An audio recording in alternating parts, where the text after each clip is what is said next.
Assalamualaikum warahmatullahi wabarakatuh. Jadi di sini saya akan menjelaskan tentang penggunaan Gen AI untuk mendukung pembelajaran mahasiswa. Baik, sebelum kita membahas tentang materi ini, perkenalkan nama saya Raizaki Putra Diryadi. NIT 622511350137. Absen 20. Kelas N1D. Next. Yang pertama, kita akan membahas tentang tujuan presentasi. Tujuan presentasinya, mahasiswa menjelaskan pengertian dan perkembangan generatif AI atau Gen AI. Yang kedua, peran dan manfaat Gen AI dalam pendidikan. Yang ketiga, mahasiswa dapat memberikan contoh penerapan Gen AI. Dan yang keempat, mahasiswa dapat menyimpulkan etika dan penggunaan Gen AI. Selanjutnya, apa itu Gen AI? Gen AI adalah jenis kecerdasan buatan yang dirancang untuk menciptakan konten baru berdasarkan data dan pola yang telah dipelajarinya. Berbeda dengan Gen AI konvensional yang hanya menganalisis data, Gen AI mampu menghasilkan output berupa tulisan, gambar, video, hingga suara. Contoh Gen AI yang sering digunakan antara lain ChatGPT untuk teks. Selain ChatGPT, kita juga ada Gemini. Gemini itu lebih baru dibanding ChatGPT keluarnya. Selanjutnya, DALL-E. DALL-E Gen AI untuk gambar. Dan berbagai AI lainnya yang membantu aktivitas akademik maupun non-akademik. Selanjutnya, manfaat Gen AI untuk mahasiswa. Yang pertama, membantu memahami materi kuliah. Dengan adanya Gen AI, mahasiswa dapat membantu pelajaran dengan gampang atau kita bisa menemukan jawaban dengan mudah. Dan kita bisa mencari referensi atau contoh-contoh soal dari Gen AI. Yang kedua, mendukung penyusunan tugas akademik. Jadi dengan adanya Gen AI kita dapat menyelesaikan tugas atau menyusun tugas akademik secara mudah. Dan yang ketiga, menghemat waktu belajar. Menghemat waktu belajar dimaksud itu adalah kita bisa meringkas waktu belajar. Dengan adanya Gen AI itu membuat materinya menjadi singkat. Dan yang keempat, menjadi asisten belajar pribadi. Maksudnya di sini Gen AI mendapat asisten belajar untuk kita, yaitu kalau kita tidak tahu atau kita sedang ada di rumah, tidak ada di sekolah, kita bisa mencari jawaban dari Gen AI. Dan perlu diketahui, Gen AI itu tidak sepenuhnya benar. Kita harus mengkoreksi kembali. Dan kekurangan Gen AI untuk mahasiswa yaitu adalah yang pertama, ketergantungan berlebihan. Yang kedua, resiko plagiarisme. Yang ketiga, akurasi informasi tidak selalu tepat. Yang keempat, mengurangi kreativitas. 5. Masalah etika dan kejujuran akademik. Sekarang kita masuk dari contoh penggunaan Gen AI. Gen AI bisa membantu kita belajar, menjelaskan materi yang sulit dengan bahasa sederhana. Yang kedua, membuat rangkuman buku atau jurnal. Yang ketiga, memberi contoh soal dan pembahasan. Contohnya yaitu jelaskan hukum Newton dengan bahasa sederhana. Jadi dengan adanya Gen AI kita bisa mencari jawaban dengan mudah atau lebih gampang dipahami untuk menggunakan bahasa sederhana, dan kita bisa menemukan jawabannya itu dengan ringkas, tidak terlalu panjang.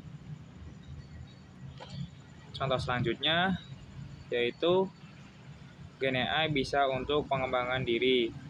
Yang pertama, latihan wawancara kerja. Yang kedua, belajar bahasa asing. Yang ketiga, membuat CV dan surat lamaran. Dan yang keempat, brainstorming atau ide bisnis. Contohnya yaitu kita dapat menggunakan Gen AI untuk mencari contoh referensi untuk menghadapi tes wawancara. Selanjutnya kita menggunakan Gen AI bisa untuk menggunakan kita belajar bahasa asing, atau kita bisa mencari ide bisnis atau membuat CV dan surat lamaran.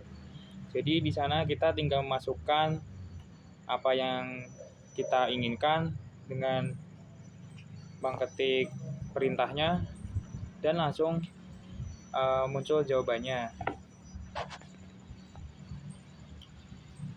Tantangan dan risiko AI.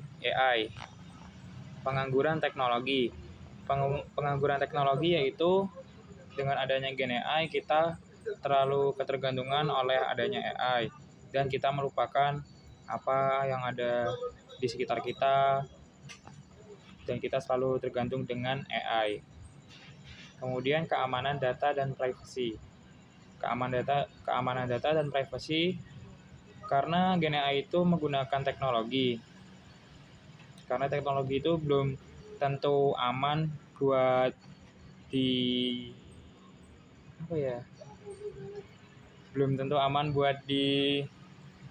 terjamin lah keamanannya. Jadi kita perlu waspada. Ini keamanan data dan privasi bisa bocor lah. Selanjutnya, bias dan diskriminasi algoritma. Yang keempat, ketergantungan teknologi. Kemudian etika dan regulasi. Etika dalam AI, tidak melakukan plagiarisme. Yang kedua, tidak menjadikan AI sebagai pengganti berpikir. Yang ketiga, menggunakan AI sebagai alat bantu, bukan penentu. Yang keempat, bertanggung jawab atas hasil yang digunakan. Regulasi yang diperlukan, transparansi sistem AI.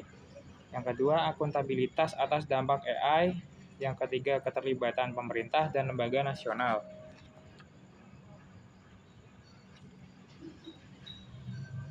Peran generasi muda. Memahami cara kerja AI, mengembangkan AI yang etis dan adil, memanfaatkan AI secara positif. Yang keempat, mendorong transformasi digital. Memahami cara kerja AI, di sini kita tidak hanya bisa menggunakannya, tetapi kita juga harus tahu cara kerja AI bagaimana. Dan kita sebenarnya harus mengembangkan AI tidak menggunakan AI dari orang lain atau dari perusahaan orang lain. Kita harus bisa mengembangkan AI sendiri. Hal yang tidak boleh dilakukan yaitu menyalin jawaban AI tanpa memahami, mengaku karya AI sebagai karya pribadi, menggunakan AI untuk kecurangan akademik, dan yang terakhir menyebarkan informasi palsu. Menyalin jawaban AI tanpa memahami itu kita seperti kita menyalin jawaban langsung dipindahkan ke platform lainnya, seperti kita tidak mengkoreksi terlebih dahulu dan mengaku karya AI sebagai karya pribadi. Cara menggunakan Gen AI secara bijak. Verifikasi kembali hasil dari AI, kombinasikan dengan sumber terpercaya, gunakan sebagai referensi bukan jawaban akhir. Tetap mengembangkan kemampuan berpikir kritis. Dan yang terakhir, kesimpulan. Kecerdasan buatan merupakan teknologi yang membawa perubahan besar di berbagai bidang. AI membuka banyak peluang, namun juga menghadirkan tantangan yang perlu diantisipasi. Dengan pemahaman dan penggunaan yang bijak, kita dapat memaksimalkan manfaat AI untuk kemajuan bersama. Sekian dari presentasi saya. Wassalamualaikum warahmatullahi wabarakatuh. Terima kasih.